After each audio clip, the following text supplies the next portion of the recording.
Genèse chapitre 32. Genèse chapitre 32, versets 1 à 23.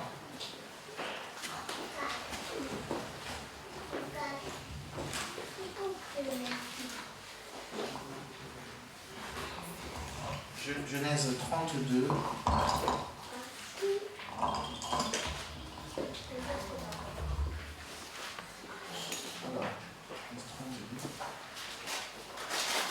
Genèse 32, verset 1 à...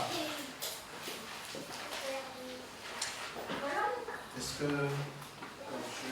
Je vais lire. Après, les autres passages, je donnerai à quelqu'un de lire. Ici, je vais lire. C'est bon, tout le monde a trouvé? Amen. Genèse chapitre 32, verset 1 jusqu'au verset 23, je lis la parole. Jacob poursuivit son chemin et des anges de Dieu le rencontrèrent. En les voyant, Jacob dit, c'est le camp de Dieu. Et il donna à ce lieu le nom de Mahanaïm. Jacob envoya devant lui des messagers à Ésaü, son frère, au pays de Séir, dans le territoire d'Édom. Il leur donna cet ordre. Voici ce que vous direz à mon seigneur Ésaü. Ainsi parle ton serviteur Jacob. J'ai séjourné chez Laban, j'y suis resté jusqu'à présent. J'ai des bœufs, des ânes, des brebis, des serviteurs et des servantes, et j'envoie l'annoncer à mon seigneur pour trouver grâce à tes yeux.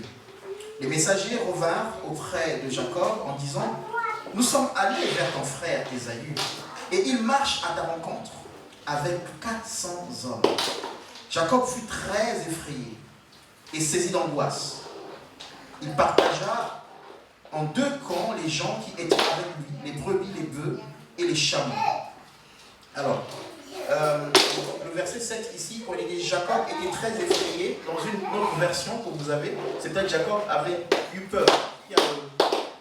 Qui a l'expression peur dans sa version? Est-ce que quelqu'un a l'expression peur? Jacob eut peur. Amen. Ok. Donc, verset 8. Et, hein, c'est ça? Ok. Donc, Jacob eut peur.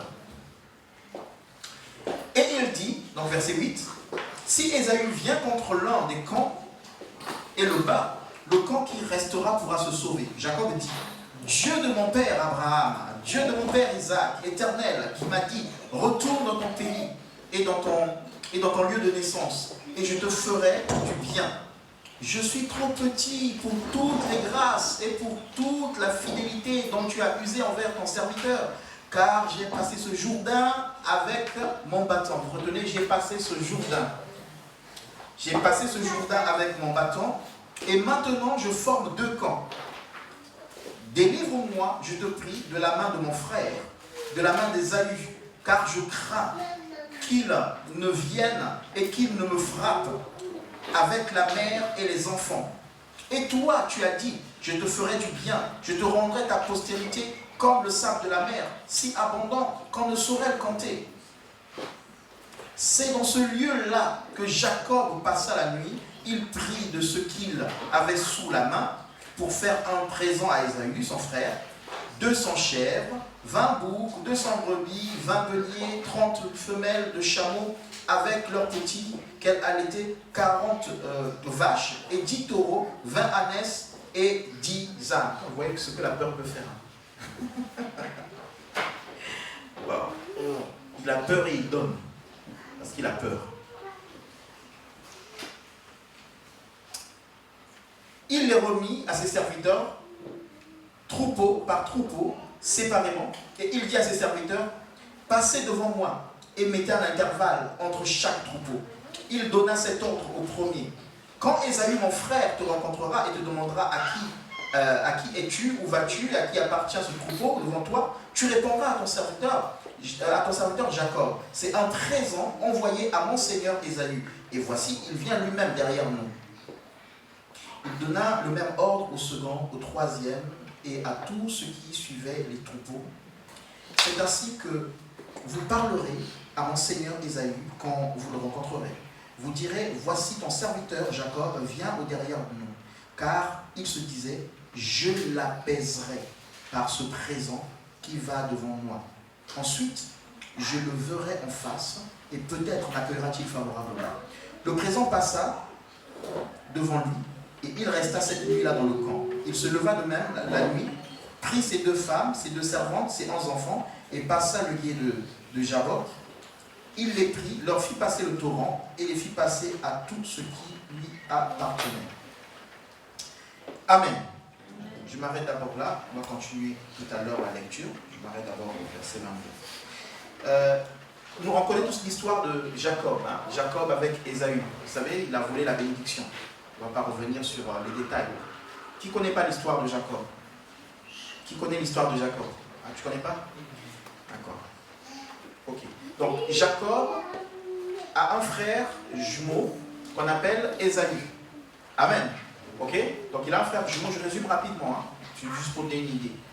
Et Dieu avait fait le choix parmi les deux, dès le ventre de leur maman, Dieu avait fait le choix, il avait choisi Jacob, qui était le petit frère par rapport à Ésaü. Ésaü, c'était le grand frère, ils sont nés tous les deux. Et quand ils sont nés, il y avait déjà une lutte. Donc, à la naissance, Jacob tenait le talon de son frère.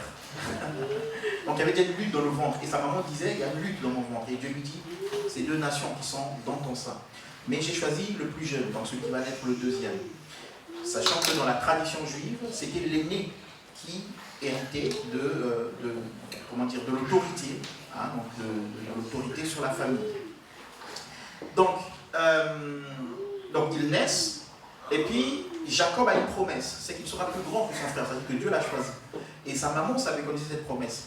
Sauf que sa maman aimait plus Jacob et le papa aimait plus Ésaü, donc le grand frère. Vous voyez, dans les familles, des fois, il faut faire attention, les couples. Il faut aimer les enfants convenablement. Il ne faut pas être divisé, papa aime plus l'autre et maman aime plus l'autre. Donc c'était ça, ce qui se passait dans cette famille-là. Et donc, un jour, Isaac donc, devait bénir son fils, parce que dans la tradition juive, c'était comme ça, il fallait laisser l'héritage. Il y avait un héritage matériel, mais il y avait un héritage spirituel aussi. Et donc, il fallait, il était vieux, il devenait aveugle, il savait qu'il n'allait pas vivre plus longtemps, donc il fallait qu'il bénisse celui qu'il aimait le plus, mais qui était aussi l'aîné, donc Ésaü. Et donc, la maman a entendu. La maman a averti le plus jeune, Jacob, et en avertissant, il dit, écoute, va chercher, va à la chasse. C'était pas déjà comme animal, c'était qu'on se souvient. Va à la chasse, tu vas tuer tel animal, tu feras un plat pour ton père, tu lui donneras et il te bénira, parce qu'il a promis de le faire à ton frère. Donc fais-le vite. Qu'est-ce que je raconte? Je me trompe, mais personne ne m'arrête. Oh là là. Oh là là là là. C'est grave quand même, Ouh là là là là. Hein? C'était ça? Non, c'est pas ça. C'est pas ça. Oh là là là là là là là. Donc, en fait, le frère l'aîné est allé faire la chasse pour amener l'animal et la maman a fait à manger, elle a fait un plat qu'elle a donné au cadet et elle a dit va présenter ça à ton papa parce qu'il va bénir ton frère. Donc tu lui dis que tu as été chassé, donc déguise-toi en ton frère. Comme son frère était poilu, donc il s'est déguisé en Ésaü, il a ramené le plat que la maman avait préparé à son père qui était aveugle. Donc son père entend la voix, c'est la voix du petit frère, mais quand il touche, c'est la peau, enfin c'est le corps velu de son fils aîné. Et donc il a béni, il s'est rassuré que c'était lui. C'est vraiment toi, mais c'est la voix de ton frère. Ici c'est moi. Donc il a béni le petit frère. Amen. Et quand il a béni le petit frère, quand le grand frère est revenu, il a fait le plat, il a préparé, il amène le plat à papa, et papa dit, mais c'est quoi cette histoire? Moi je viens de manger là. Il dit, quoi? Tu viens de manger? Mon frère, encore une fois de plus, il m'a trompé. Il a pris encore une bénédiction. Et donc, Ésaü s'est énervé, il voulait tuer son frère. Et donc Jacob a été conseillé par sa mère dit, tu te sauves, tu vas chez l'oncle. C'est comme les choses qui se passent des fois dans nos familles. Dans la maison c'est compliqué, on envoie l'autre fils chez l'oncle ou chez la tata. Vous voyez? Et donc, il est parti chez Laban. Et sur la route, donc il s'est endormi dans un lieu, puisqu'ils sont fouillés. Vous vous imaginez, il a détruit la famille, c'est compliqué. Et il s'endort sur la route. Et là, le Seigneur vient lui parler. Il reçoit un songe. Donc on le verra plus loin dans le message. Il reçoit un songe.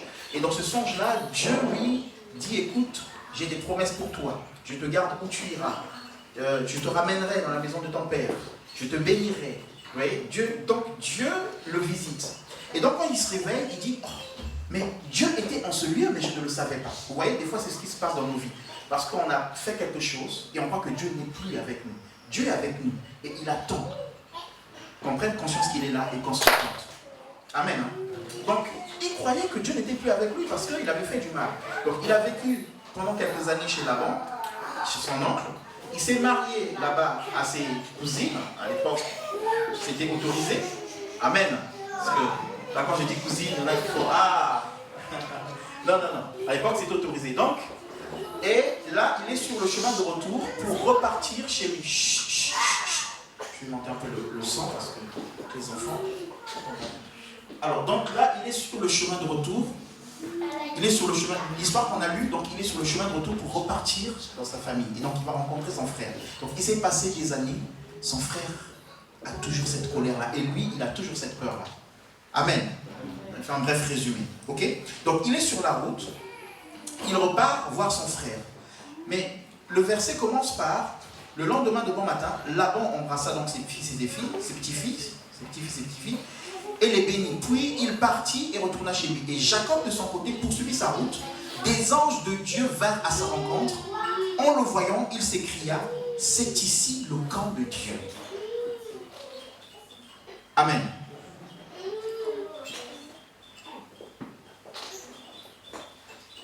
En fait, Jacob, c'est quelqu'un, le nom Jacob veut dire usurpateur, voleur.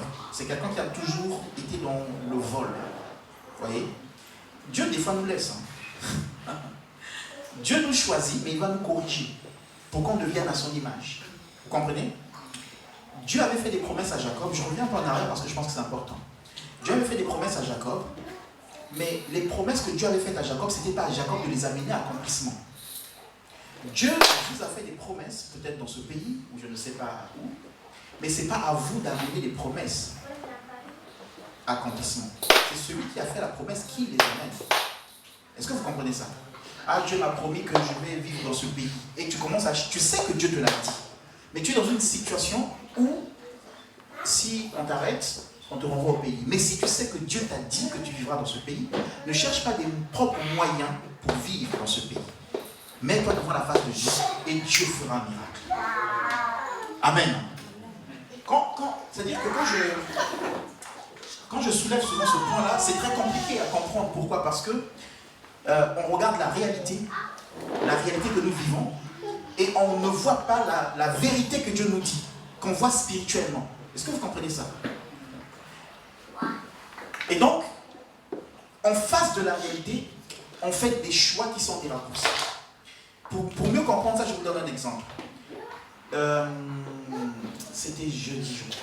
C'était jeudi. Jeudi, je rentrais à la maison. Parce que vous savez, c'est bouché maintenant de partout. Hein. C'est vraiment bouché, surtout à 17h avec les travaux sur le... Donc j'ai une application qui s'appelle Waze. Cette application-là, quand elle te dit, prends ce chemin, il faut le prendre. Amen. Donc je prends Waze et puis je descends quelque part et puis j'arrive vers le périph'. Je vois que c'est vraiment de loin, je vois que c'est bouché. Je dis non.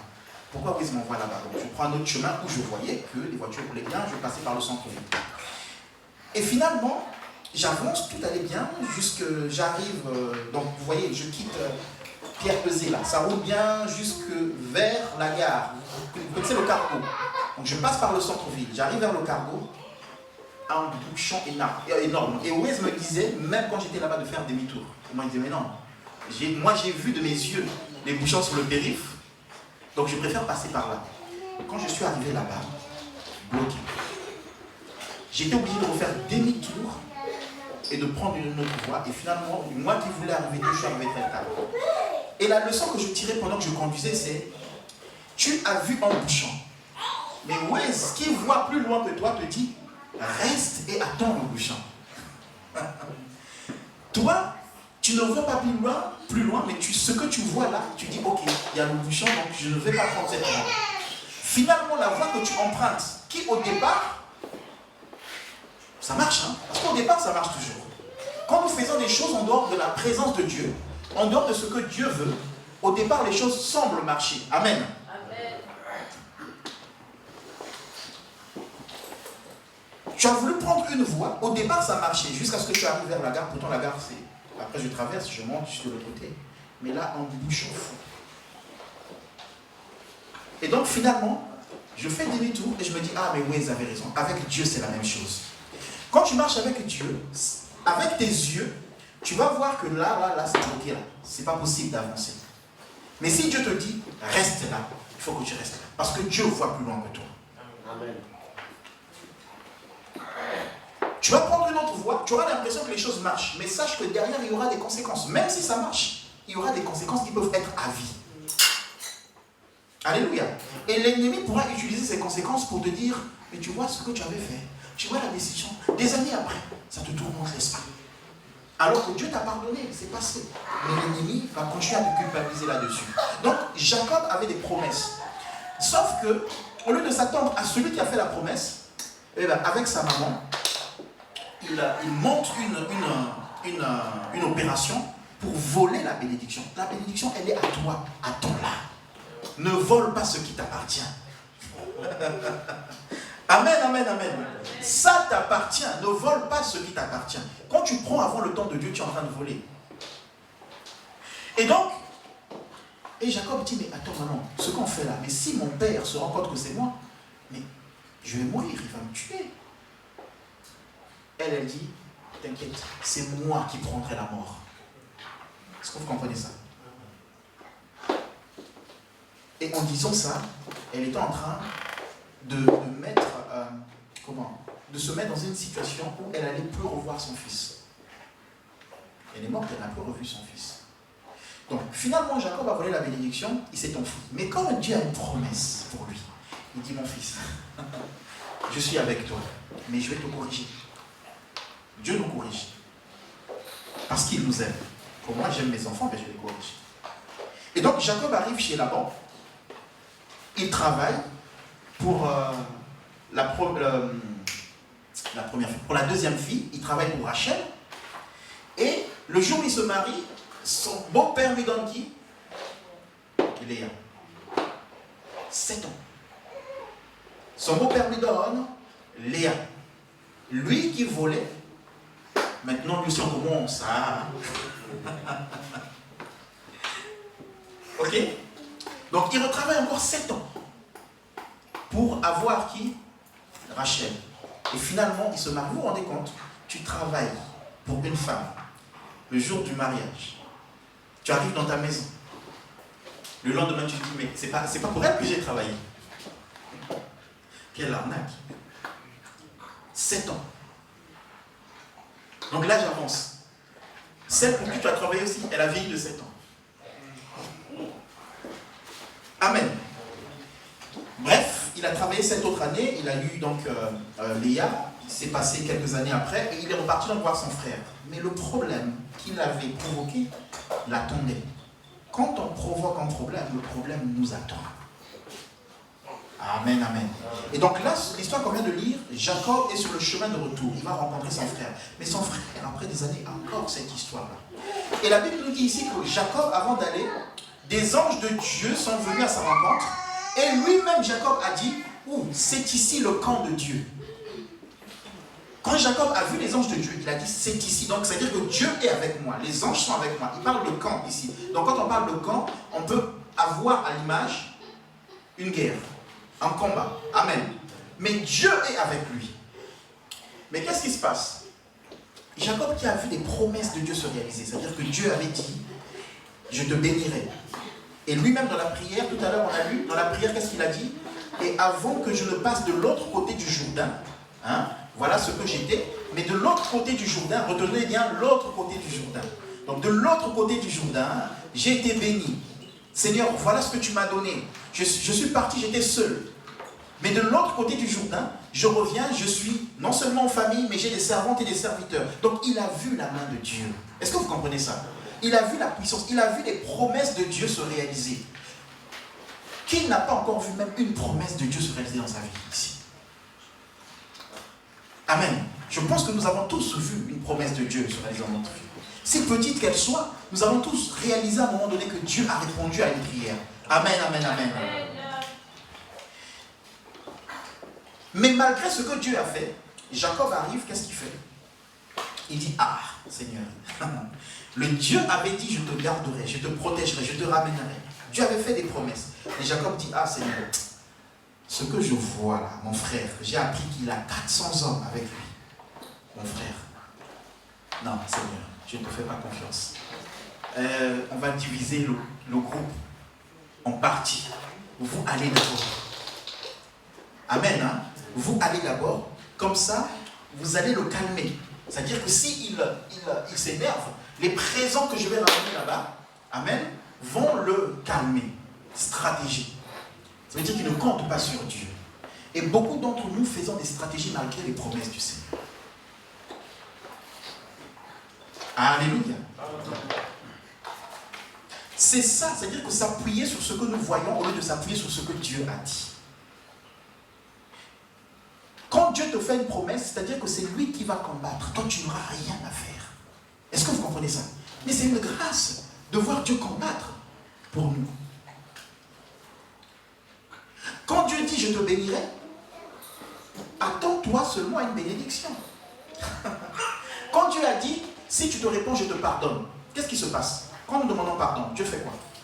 Il nous pardonne. Est-ce que nous allons au ciel pour dire, bon, je vais arranger ça comme ça pour que Dieu me pardonne bien? Non. Nous confessons Jésus, nous demandons pardon et le Seigneur nous pardonne. Amen, amen, amen. Et donc Jacob fait un plan pour aller rencontrer son frère.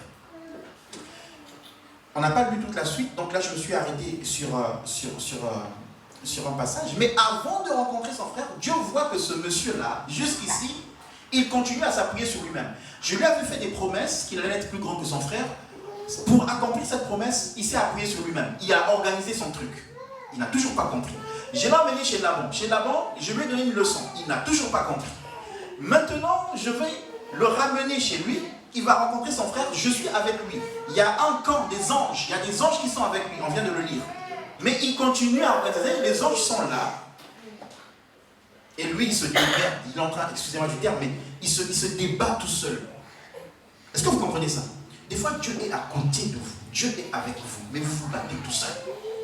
Arrête de te battre tout seul. Il dit, il y a des anges qui sont venus à ma rencontre. Donc les anges sont présents. Dieu a envoyé une armée. Mais il met l'armée de Dieu à côté. Et il commence à faire des stratégies. Et donc Dieu va faire quoi? Parce que Dieu nous aime. J'ai dit, Dieu va nous corriger. Amen, amen. Il y a des situations que tu traverses. Ce n'est pas parce que Dieu ne t'aime pas. Ce n'est pas parce que c'est des épreuves. Non, c'est parce que Dieu veut te corriger. Pour que tu sois à son image. Pour que tu sois transformé. Alléluia. On va lire la suite. Regardez maintenant ce que Dieu va faire. Donc Jacob va rencontrer son frère le lendemain. Lisons la suite. Regardez ce que Dieu va faire. Verset 24. Verset 24. Jacob demeura seul. Alors un homme lutta avec lui jusqu'au lever de l'aurore. Voyant qu'il ne maîtrisait pas, cet homme le frappa à l'emboîture de la hanche. Et l'emboîture de la hanche de Jacob se démit pendant qu'il luttait avec lui. Il dit, laisse-moi aller, car l'aurore se lève. Et Jacob répondit, je ne te laisserai point aller, que tu ne m'aies béni. Il dit, quel est ton nom? Et il répondit, Jacob. Il dit encore, ton nom ne sera plus Jacob, mais tu seras appelé Israël, car tu as lutté avec Dieu et avec des hommes, et tu as été vainqueur. Amen. Jacob l'interrogea en disant, mais fais-moi, je te prie, connaître ton nom. Il répondit, pourquoi demandes-tu mon nom? Il le bénit là. Jacob appela ce lieu du nom de Péniel, car dit-il, j'ai vu Dieu face à face, et mon âme a été sauvée. Le soleil se leva lorsqu'il passa Péniel. Jacob boitait de la hanche, c'est pourquoi jusqu'à ce jour, les enfants d'Israël ne mangent point le tendon qui est à l'emboîture de la hanche. Amen. Donc, qu'est-ce que Dieu va faire? Aïe, aïe. Dieu veut faire de toi, alléluia, le père d'une multitude. Quand Dieu donne des promesses, on est content. Amen, je reçois. Moi, je dis ça même moi aussi. Hein. Et souvent, je vois sur Internet, dans certaines réunions, quand on donne des promesses aux gens, ça dit, des fois on est en train de prier pour quelqu'un. Je ne sais pas ce qui se passe, je ne l'ai jamais vécu, donc je ne sais pas ce qui se passe. Mais généralement, je ne comprends pas cette chose-là. Peut-être que je ne suis pas encore à ce niveau-là. Mais je vois souvent des vidéos sur Internet, des hommes de Dieu qui prient pour quelqu'un, qui donnent des promesses à quelqu'un. Dieu va te bénir, Dieu va t'emmener dans tel pays, Dieu va faire... Et je vois les personnes qui reçoivent ces paroles-là, je les vois en train de trembler, ils tombent par terre, ils tremblent. Donc je me pose des fois la question, je ne sais pas si un jour on me donne une prophétie, si Dieu parle par quelqu'un, qu'est-ce qui... Enfin, je vais me bouger comme ça, et puis je me pose la question en fait. Je n'ai pas encore tout compris. Amen. Donc je me pose la question. D'accord? Donc, c'est quelque chose que je vois souvent et je me demande qu'est-ce qu'ils ressentent, qu'est-ce qui se passe. Mais ce que je veux dire par là, c'est qu'on est content de recevoir des belles promesses. Dieu va te bénir. Amen. Dieu va t'élever. Amen. Dieu va t'emmener dans la gloire. Amen. Mais derrière tout ça, Dieu va te corriger. Pensez à Joseph. Joseph a reçu des promesses. Qu'il allait être plus grand que ses frères. Amen. C'est pas ça. Et il était tout content. Ah, mes frères, papa, j'ai fait un rêve. J'étais plus grand que vous. Ah bon, ok. Mais le moment où il a reçu cette promesse et son accomplissement, vous avez vu la vie de Joseph? Est-ce que vous avez vu la vie de Joseph? Jeté dans un trou par ses frères, vendu en Égypte, esclave de Potiphar. Là, il sentait que les choses commençaient à aller bien chez Potiphar. Potiphar l'aimait, tout ça. Il était maître de tous les autres esclaves. Tout va bien. Et boum, en prison. Innocent, mais en prison. Mais Seigneur, tu avais des promesses pour moi? Oui, j'ai des promesses pour toi. Mais Seigneur, pourquoi j'ai fait ça? Parce que je veux te former. Dieu ne donne pas ses promesses à une personne qui n'est pas bâtie. Amen. Amen. Si je lui promets une voiture, il y a... Qu'est-ce que je vais entendre? Bon, bref. Si je lui promets une voiture, tant qu'elle n'est pas mature, je ne lui donne pas la voiture. Est-ce que vous comprenez ça? Ni un scooter. Elle peut avoir 17 ans. Elle dit, ah papa, il y a mes camarades qui vont en scooter. Alors que moi, je ne donne pas tant que tu n'es pas mature. Parce que ça va te tuer. Et donc, Dieu a fait des promesses à chacun de ses enfants. Et des fois, nous ne rentrons pas dans ces promesses parce que nous ne sommes pas transformés par Dieu.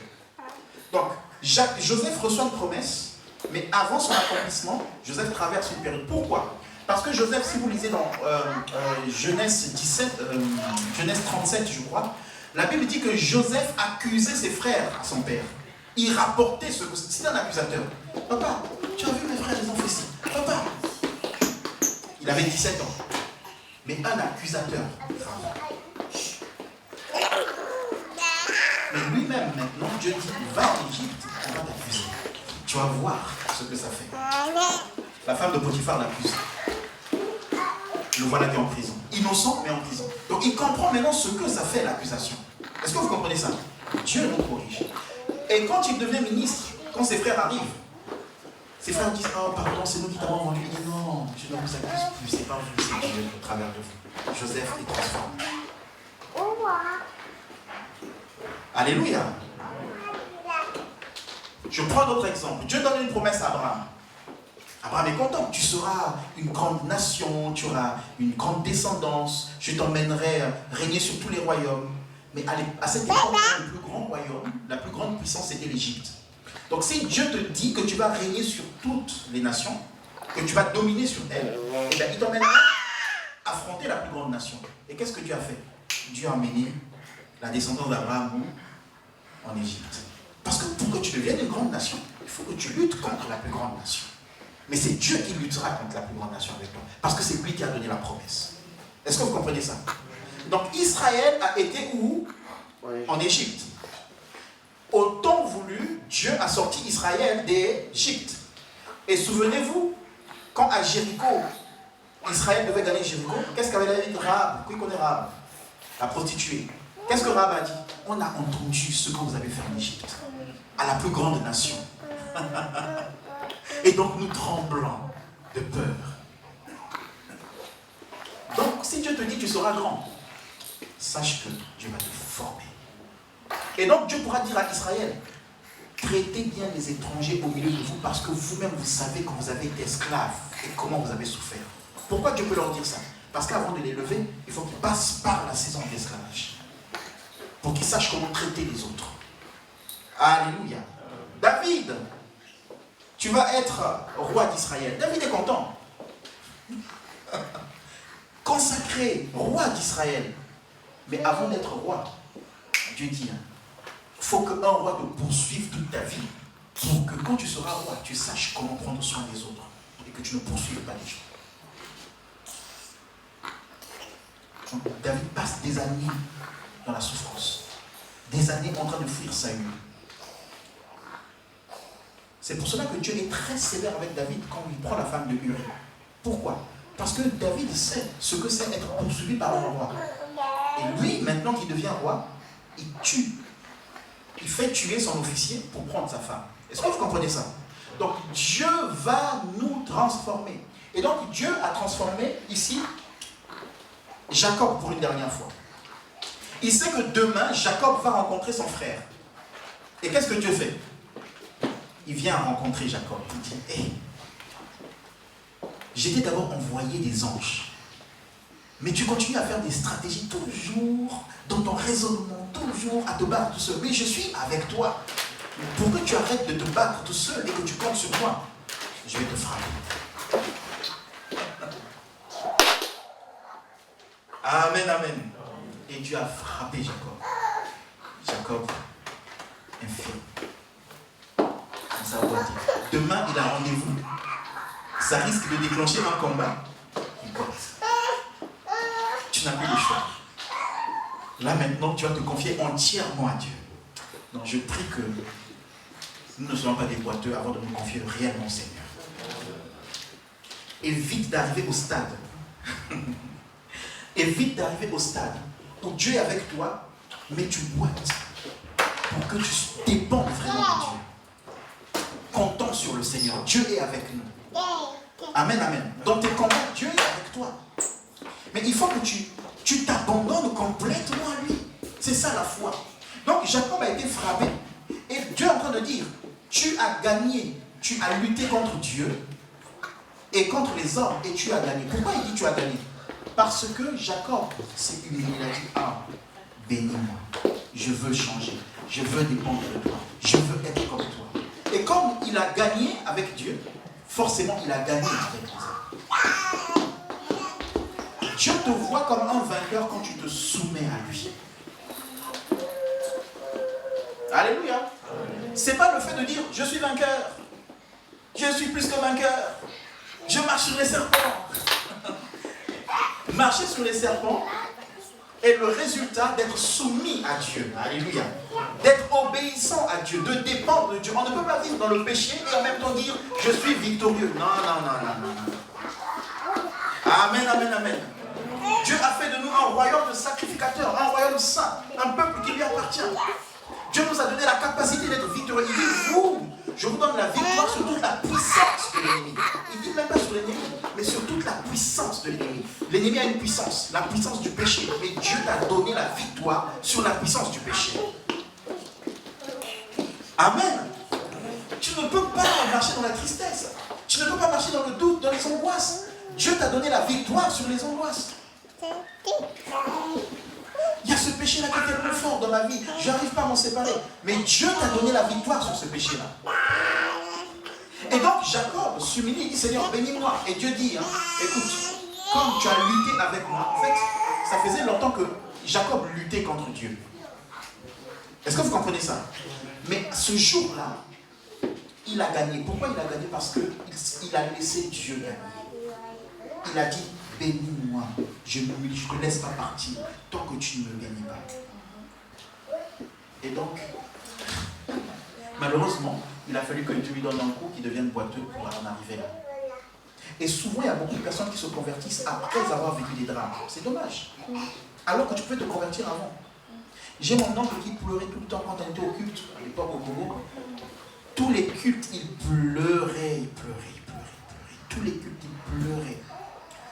Et je me souviens même d'un dimanche où, après le culte, bon, mon père, des fois il était un peu provocateur, et il savait que s'il chantait un certain chant, mon Dieu, plus près de toi, mon oncle allait pleurer.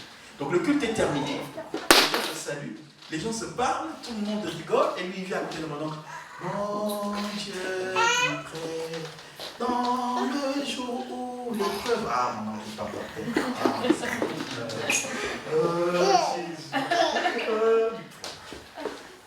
Et après, quand ça finit tout ça, mon père regarde, ah, mais Auguste, mon lit était un peu comme ça. Mais pourquoi il pleurait? En réalité, c'était triste. Enfin, c'est triste, oui, on peut dire ça. Parce que ça faisait des... le Seigneur avait parlé à ma mère à l'époque. Il dit, donne ta vie à Dieu. Tes enfants sont en danger. Non, non. Ce que je vous dis, c'était écrit. Ma mère avait écrit dans un cahier. Il l'avait lu à mon oncle. Il dit, donne ta vie au Seigneur. Rien. Une fois, deux fois, donne ta vie. La fille aînée, elle est morte. Elle est une vingtaine d'années. Elle est décédée. Donne ta vie au Seigneur. Le Seigneur est en train de dire que ta maison est en danger. Donne ta vie au Seigneur. Se passant même pas un an, celui qui venait après cette fille-là décédé. Il était en plein examen. Il est allé composer dans un village. Pour les examens, il était à le BBC. Et puis comme ça, il est tombé, il est mort. Mais c'était une histoire de sorcellerie, c'était très compliqué. Bref, donc, quand le deuxième est décédé, mon oncle a donné sa vie au Seigneur. Et quand il a donné sa vie, il commençait à découvrir que Dieu lui parlait, Dieu lui révélait des choses. Personnellement, ça ne passait même pas par le pasteur. Dieu lui parlait, clairement. Dieu a illuminé ce qui se passait. Et donc, tout le temps, ça me revenait à l'esprit. Il disait, oh purée, si je m'étais converti depuis, je n'aurais pas perdu mes enfants. Si j'avais donné ma vie au Seigneur, ma prière, c'est qu'il ne soit pas trop tard. Amen. Saisissons le Seigneur maintenant qu'il est présent. J'entends beaucoup de gens dire, ah, si je savais, si j'avais connu Dieu avant. Nous avons la grâce. La jeunesse, on a la grâce de connaître Dieu maintenant. Quand je dis la jeunesse, je suis jeune, je ne suis pas vieux.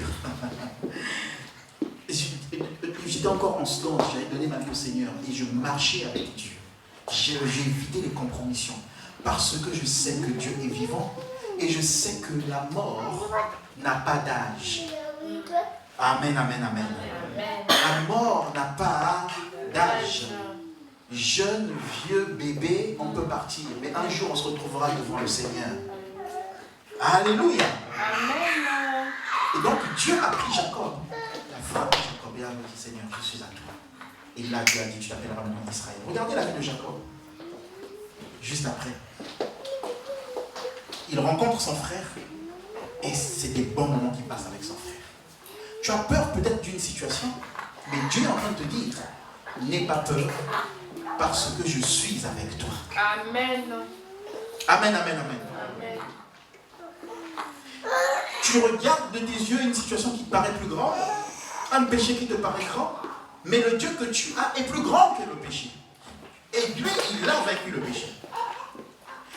Les fils d'Israël, les enfants d'Israël, regardez, Dieu dit, ils sont encore en Égypte.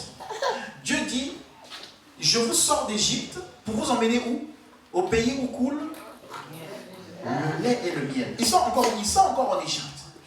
Donc ils n'ont pas encore vu, ils ne savent même pas si ce pays existe. C'est comme nous. Hein? On nous dit, on va en France. Mais en France, là, moi je vois seulement à la télé. Mais est-ce que ça existe vraiment? C'est le jour où tu atterris, que le froid te frappe, tu dis, ah oui. Ça existe vraiment. Mais eux, il n'y avait pas de télé. Il n'y avait rien. Dieu dit, je vous emmène dans le pays où coule le lait et le miel. Amen, amen. Ils font quoi? C'est par la foi qu'ils y vont. Ils sont dans le désert. Ils galèrent dans le désert. Avant que tu rentres dans le pays où coule le lait et le miel, donc c'est après le Jourdain, amen, la promesse, tu vas passer le désert. Le désert va te former. Aimer le désert, alléluia. Le désert nous aide à prier. Le désert nous donne de grandir. J'ai traversé le désert. Si ce matin je suis là, j'ai traversé, je pourrais dire, les déserts. Hier, je parlais avec un frère il me dit, tu mérites ce que tu vis aujourd'hui parce que tu as galéré. Mais tu as été fidèle dans tes galères. Dieu va nous faire traverser des galères. Mais ça ne veut pas dire qu'il n'est pas avec nous. En prison, Dieu est avec Joseph. En prison, Dieu est avec Paul et Barnabas, Paul et Silas. Amen. Il est dans les cavernes, Dieu est avec David. Jérémie abandonné, rejeté, même les sacrificateurs, les hommes de Dieu, en veulent à Jérémie. Dieu dit, tu es petit, tu es jeune, mais je suis avec toi. Abat, détruit, reconstruit. Amen. Donc Dieu donne une promesse à Israël. Il dit, écoutez, je vous emmène dans le pays où coule le lait et le miel. Dieu veut t'emmener quelque part. Ce n'est pas toi-même qui vas y aller. Dieu veut t'emmener. Laisse Dieu t'emmener. Alléluia. Souvent on fait confiance aux hommes ou aux femmes. On dit, emmène-moi. On ferme les yeux. T'amène devant un rabbin. Mais Dieu ne fera jamais ça. Quand tout va bien, on bande les yeux. Emmène-moi, emmène-moi. Bougies, fleurs, tout ça, c'est joli. Là, c'est quand tout va bien. Mais quand tout ira mal, il ou elle t'abandonne. Mais avec Dieu, même quand ça ira mal, il dit, je ne t'abandonnerai jamais, mais je te relèverai. Alléluia. Et donc Dieu amène Israël de la terre, mais il fait passer par le désert. Ils arrivent dans le désert, jusque-là, ils ne savent pas encore si vraiment la terre promise existe. Puisqu'il n'y a pas Internet à cette époque-là. Ils ne savent pas. Est-ce que vous me comprenez? Est-ce que vous comprenez ce que je veux dire? Ils ne savent pas. Donc ils sont dans le désert par la foi. Il faut que vous marchiez par la foi. Ils sont en train de suivre un chemin sans avoir vu l'accomplissement. Nous, notre problème, c'est qu'on veut marcher sur ce qu'on voit. Mais Dieu ne fonctionne pas comme ça. Dieu fonctionne avec quelqu'un qui fait confiance, qui ferme ses yeux, qui dit, Seigneur, oh, mais moi, je te fais confiance. Partout où tu m'amènes, je te fais confiance, Seigneur. Même quand c'est compliqué, je sais que tu es avec moi. Alors, qu'est-ce qui se passe? Je ne vais pas lire les passages parce que ça va être trop lent. Le peuple d'Israël arrive à un moment donné à Kadesh Barnéa, ça s'appelle un lieu où il réside. Et Dieu dit, c'est Dieu qui parle. Il dit à Moïse, envoie 12 espions, une personne de chaque tribu, à la terre promise, parce que maintenant vous allez rentrer. On voit qu'ils aillent explorer et qu'ils reviennent. Les 12 sont partis, parmi lesquels il y avait qui? Caleb et Josué. Ils arrivent, ils visitent, ils reviennent 40 jours après faire le rapport. Ils disent, Moïse, là où tu nous as envoyés, c'est vrai ce que tu avais dit. C'est vrai que cette nation existe. Le pays où coule le lait et le miel, c'est vrai qu'il existe. Vous voyez, ils étaient à un stade où on leur disait quelque chose qu'ils ne voyaient pas. Ils arrivent à un autre stade où maintenant ils le voient. Est-ce que vous comprenez ça? La foi, c'est tu commences, tu ne vois rien. Mais plus tu marches, à un moment donné, tu commences à voir. Tu ne touches pas encore, mais tu commences à voir. Et ils sont arrivés en plus dans une période où les raisins avaient tellement, comment on dit ça, hein? Mûri, merci. Les raisins avaient tellement mûri, donc c'était la saison de la récolte. 40 jours ils sont restés. Et ils reviennent et disent, on a vu tout ce que tu nous avais dit, tout ce que Dieu avait dit, on l'a vu de nos yeux. Ah, mais le problème, les hommes qui sont là-bas sont trop forts. Waouh! Dieu qui t'a pris, t'a sorti d'Égypte. Il a ouvert, tu as vu la mer Rouge s'ouvrir. Tu arrives dans le désert, il te nourrit de la caille et de la manne. Tu vois ça tomber du ciel. Tu vois le sortir du rocher, c'est Dieu qui le fait. Maintenant, tu vois une nation qui t'avait annoncé que tu n'avais pas vu, mais maintenant tu vois qu'elle existe. Donc tu crois. Tu vois tout ça. Est-ce que tu doutes encore? Et il dit, en tout cas, la promesse là, c'est chaud. C'est vrai ce que tu as dit. Mais les gens qui sont là-bas sont trop forts. Ils sont géants. Et nous, on se voyait de nos yeux. C'est ce que la Bible dit. De nos yeux, à nos yeux, quand on se voyait nous-mêmes, on se voyait comme des sauterelles. Non, le regard de Dieu, comment Dieu te regarde et comment toi-même tu te regardes.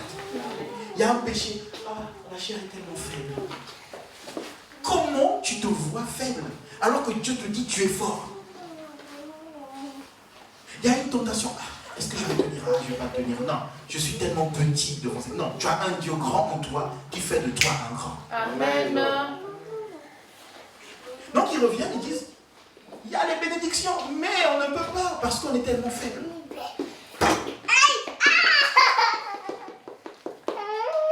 Il y a les promesses de Dieu, mais on ne peut pas parce que c'est tellement, on se voit petit. Ne te vois pas petit, vois-toi comme Dieu te voit. Amen. Il faut être des chrétiens heureux. Il faut être des chrétiens vivants, des chrétiens fiers, des chrétiens qui ne se comparent pas à d'autres personnes parce qu'ils ont ceci, ils ont cela et que moi je n'ai rien. Non, ils étaient dans le désert, ils n'avaient rien, mais ils avaient le Dieu tout-puissant. Ils étaient dans le désert, ils n'avaient rien, mais ils avaient des promesses. Il faut que les promesses vous motivent. Et donc ils disent, non, on ne peut pas aller. Et Josué va dire, mais non, mais arrêtez de dire ça. Il faut qu'on y aille. Parce que le Dieu qui est avec nous est un Dieu grand. Dieu est avec nous. Prenez courage.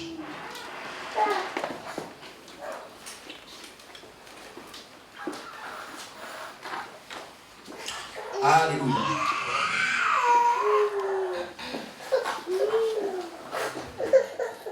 Quel est le géant qui te fait peur? Dieu peut utiliser ta peur pour t'amener à un autre stade. Vous connaissez l'histoire de Pierre qui a marché sur l'eau? Je vais m'arrêter par cette histoire. J'avais des textes, mais je n'ai pas le temps de les lire. Est-ce que vous connaissez l'histoire de Pierre qui a marché sur l'eau?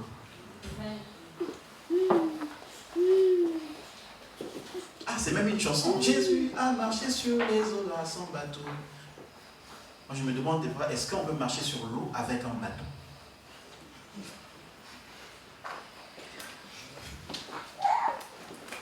C'est une question que je me pose.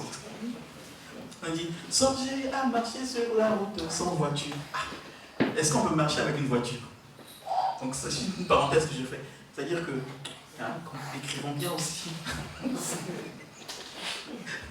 C'est important. Amen, amen, amen.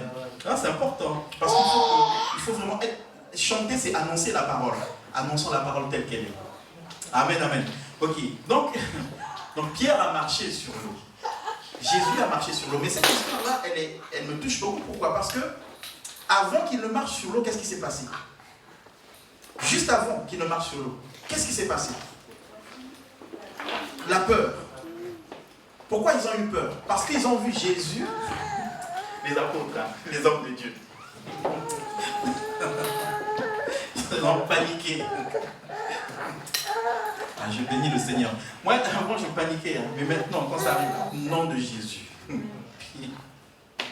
Donc, Jésus rejoint ses disciples, et eux, ils voient dans Jésus. Bon, en même temps, il y avait le vent, donc c'était compliqué. Et donc, ils voient une silhouette, ils disent, ah, c'est un fantôme. Imaginez les disciples, Jésus n'est pas avec eux. Et ils commencent à paniquer chacun dans le bateau. Ah, là, les cris, Pierre, ne touche pas à ces cris. Panique. Les serviteurs et les servantes de Dieu, enfin, c'était que des hommes. Panique dans le bateau. Et puis Jésus dit, mais non, mais c'est moi, n'ayez pas peur. Vous voyez, des fois, Christ s'approche de nous, mais tellement notre pensée, nos raisonnements, notre façon de voir est tellement orientée vers le mal, qu'on a même peur de Dieu. Qu'on a même peur de notre ami qui vient vers nous, Jésus. Alléluia. Et donc, Jésus arrive, et puis il dit, c'est moi, n'ayez pas peur. Et Pierre va dire, si c'est vraiment toi, ordonne que je vienne à toi. Et Jésus dit, viens. Et sur cette parole, Pierre fait quoi? Il sort du bateau, il pose un acte. Si vous voulez voir Dieu agir dans vos vies, vous devez poser un acte. Amen. Un acte risqué. Il y a l'eau. Tu poses tes pieds sur l'eau. Parce que c'est sur la parole du Seigneur. Et donc on voit un Pierre qui passe de la peur au surnaturel. À l'instant même, tu peux passer de ta peur au surnaturel. Amen.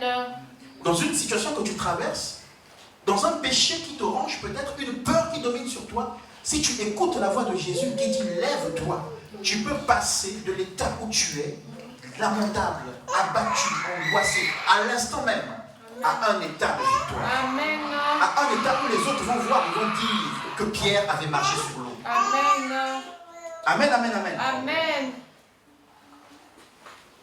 Pierre qui a crié a marché sur l'eau. Qu'est-ce que nous retenons le plus? Est-ce qu'on a fait un chant sur Pierre qui crie? Jésus nous donne la victoire sur la peur. Amen. La situation qui t'inquiète, qui t'embête, qu'est-ce que sera mon avenir? Comment ça va se passer? C'est pas à toi de t'en occuper. Reste dans le Seigneur. Occupe-toi de Dieu et Dieu s'occupera. Alléluia. Amen. Je ne suis pas en train de raconter des histoires. Je suis en train de parler d'une vie, d'une réalité. Alléluia. Dieu est au-dessus. Moi, je le répète encore. Je vais finir par là. Dieu est au-dessus même des autorités comme la France, là. C'est un pays de loi. Ça dit quand c'est comme ça, c'est comme ça. Oui, quand c'est comme ça, c'est comme ça. Mais Dieu est au-dessus de quand c'est comme ça, c'est comme ça. Que Dieu fait au-delà de ce que nous pensons et imaginons. Marchez par la foi avec Dieu, je vous dis. Ne vous battez pas tout seul. Il y a quelqu'un qui est là à côté. Quand tu es en train de te battre tout seul, lui te regarde et dit ah, mais pourquoi tu perds le temps? Assieds-toi, rentre dans mon repos et laisse-moi faire pour toi. Parce que tu es mon enfant. Je ne laisserai pas mon enfant se battre toute seule. C'est ma fille. Elle a un problème. Je suis là. Quelqu'un vient me menacer. Je suis là. Même si elle a fait des erreurs, je suis là. Amen. C'est comme ça que Dieu vous voit. Alors restez dans cette relation. Marchez en victorieux. Marchez par la foi. Croyez que ce que Dieu a dit arrivera. Ne regardez pas ce que vous voyez de vos yeux, mais regardez, demandez à Dieu de vous ouvrir l'esprit pour comprendre ce que Dieu veut pour vous et rentrer en possession de votre héritage. Amen. Alléluia. Amen. Tu ne peux pas par toi-même. Je répète, tu ne peux pas par toi-même. Tu perdras du temps. Le peuple d'Israël arrive devant le Jourdain. Dieu dit, la bénédiction, ce n'est pas dans le désert, c'est après le Jourdain. Dieu ne veut pas que tu demeures dans le désert, il veut que tu traverses le Jourdain. On a dit que Jacob a été béni au-delà du Jourdain. C'est ce qu'il a dit, Jacob. Et Israël arrive devant le Jourdain, Dieu dit, il faut traverser le Jourdain. La promesse, c'est après le Jourdain, ce n'est pas dans le désert. Et quand ils arrivent dans le Jourdain, après le Jourdain, qu'est-ce qui se passe? Dieu dit, circoncision, tous les hommes. Oh, mais Seigneur, on va combattre. On va combattre contre Jéricho. Non. Ce n'est pas vous qui allez combattre. Vous, circoncision. Or, quand un homme est circoncis, il ne peut pas se battre. Amen. Hein? Excusez-moi, mais je suis en train de dire un peu l'eau. L'histoire de Dina. Qui se souvient de l'histoire de Dina? Hein? Dina, c'est la fille de Jacob. Elle est violée par des étrangers, des incirconcis. Et puis ils viennent négocier, ils disent, bon, ok, le roi hein, de cette ville-là qui a dit, écoutez, on va épouser votre fille. Notre fils a couché avec elle, mais on va réparer ça. Hein?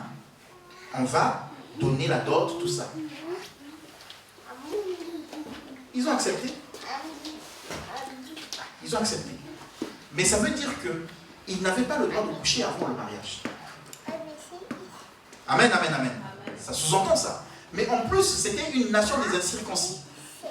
Et donc, ils ont dit, ok, vous voulez épouser notre fille parce que vous avez abusé d'elle, ok. Faites-vous tous circoncis. Toute la ville, tous les hommes, du plus grand au plus petit, circoncision, parce que les juifs sont circoncis. Et donc, toute la ville, ils sont circoncis. Tous. Le soir même, les fils de Jacob, ce n'était pas une armée, une grande armée. Les fils de Jacob et les hommes, ils sont rentrés. Ils ont tué tous les hommes. Pourquoi? Parce que tu ne peux pas te battre quand tu es circoncis. Est-ce que vous comprenez ça? Et donc Dieu amène Israël au-delà du Jourdain. Il dit circoncision à tous. Pourquoi? Parce que c'est moi qui vais combattre. Donc quand vous êtes circoncis, vous ne dépendez plus de vous. Vous ne pouvez plus rien faire. Alléluia. Et qu'est-ce que Dieu a fait après la circoncision? Il dit, bon, maintenant, vous allez juste faire le tour de la ville. Et c'est moi qui vais faire. Et non, mais ils ont juste chanté. Ils ont juste acclamé Dieu. Les murs de Jéricho sont tombés. Des personnes en convalescence ont été victorieux. Tu peux être en convalescence et être victorieux. Parce que Dieu